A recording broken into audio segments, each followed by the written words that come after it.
Isang SB19 fan or isang 18 nga ang nagbahagi ng kanyang pagkainis bilang isang fan or bilang SB19 fan. Bakit nga ba naiinis ang fan na ito? Anyway, sa kanyang post, narito po ang kanyang sinabi. Aniya, ang nakakainis lang minsan pag fan ka ng SB19, medyo matrabaho kasi yon. Kailangan mong mag-translate ng mga Japanese, Chinese, Korean, Indonesian, Malaysian, Russian, Spanish, etc. na sa social media posts ng mga foreign fans if you want to interact with them. Siyempre as 18, we need to make them feel welcome sa fandom. #SB19. Ayun naman pala ang ibig sabihin ng fan na ito na kaya siya naiinis kasi matrabaho nga daw dahil napakarami nga po mga foreigner ang fans ng SB19 na kung saan nagbibigay sila ng kanilang mga opinyon, mensahe, pagkahanga, kaya nga lang kailangan mo pa itong i-translate. So sa dami nun, kailangan mo lahat yon i-translate.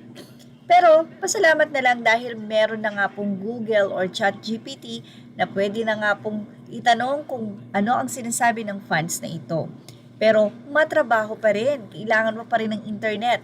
So, yan po yung sinasabi ng isang fan na ito. Bakit siya naiinis bilang fan ng SB19? Sa sobrang dami na po kasi ng humahanga ay hindi na lang Pilipino ang kailangan mong malaman kung ano po ba ang mensahe sa grupo, pero napakarami naman pong mga banyaga na humahanga sa SB19. Well, tinanong po natin si ChatGPT kung sino sa palagay niya ang pinakasikat na P-pop dito sa bansa. Kahit naman, obviously, it's SB19. Pero ano nga po ba ang sagot ni ChatGPT sa sino ang pinakasikat na P-pop sa Pilipinas? At narito po ang naging sagot ni ChatGPT. Aniya, sa ngayon, ang pinakasikat na P-pop group sa Pilipinas ay madalas itinuturing na SB19. Sila ang unang Filipino act na na-nominate sa Billboard Music Awards at may malaking international fan base na tinatawag na 18. Ilan pa sa mga pinakasikat na P-pop groups ngayon ay ang BINI, sobrang sumikat dahil daw sa songs tulad ng Pantropiko at Salamin Salamin, isa sila sa top stream Filipino girl groups ngayon.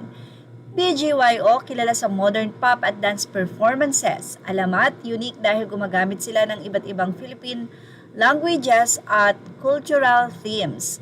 Kaya, rising girl group na lumalakas ang fan base. And Vixon or VXON, kilala sa R&B and inspired P-pop sound. Ayan po, ibinahagi nga ng ChatGPT ang ilan pang kilala na P-pop dito sa bansa. So, ibinahagi po natin yan. Samantala, balikan natin ang ilang mga interviews ng SB19. Ilan sa tanong sa kanila ay, so you all didn't know each other before this group was formed, right? Sagot ni Justin, that's right, we didn't form the group by looking for members who were good at whistle voices or lower voices.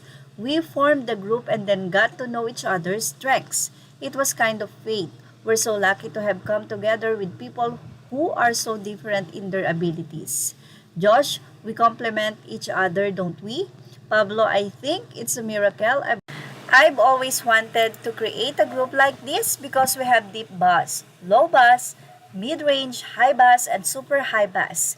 We can create music dynamically without being constrained by the limits of our voices. Ang galing, hindi po ba? Wala silang sapawan dahil may kanya-kanya po silang linya sa kanilang grupo.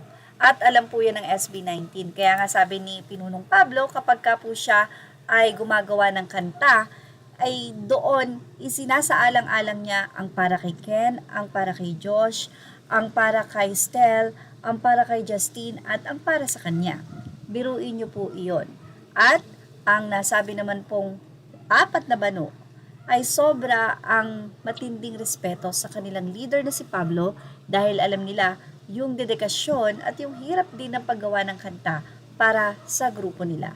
At yan ang ating Showbiz Now update. Images are all credit to the rightful owners. Thank you for watching. Please like, share, and subscribe.